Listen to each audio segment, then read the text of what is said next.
Hi friends, ఈరోజు మనం ఒక కొత్త రెసిపీ చేసుకుంటున్నాము. అదేంటంటే డ్రాగన్ ఫ్రూట్ మిల్క్ షేక్ అండి. చాలా టేస్టీగా ఉంటుంది. సింపుల్ అండ్ ఈజీ అండి, వెరీ ఈజీ. ఇందుకు కావాల్సిన ఐటమ్స్: కట్ చేసి పెట్టుకున్న డ్రాగన్ ఫ్రూట్స్.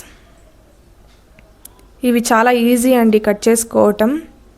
ఇందులో చూపిస్తున్న విధంగానే కట్ చేసుకోవాలి. డ్రాగన్ ఫ్రూట్స్ అనేవి చాలా టేస్టీగా ఉంటుందండి. వైట్ కంటే రెడ్ కొంచెం స్వీట్నెస్ ఎక్కువగా ఉంటుంది. వైట్ అనేది అంత స్వీట్నెస్ ఉండదు అని నా అభిప్రాయం.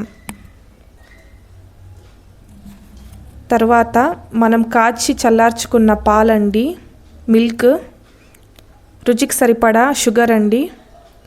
ఈ మూడింటిని మిక్సీ జార్లోకి వేసుకొని మిక్సీ పట్టుకోవాలండి. షుగర్ అనేది మీ టేస్ట్కి తగినంత యాడ్ చేసుకోండి. నేనైతే 1/2 లీటర్ పాలకు యాడ్ చేసుకుంటున్నానండి.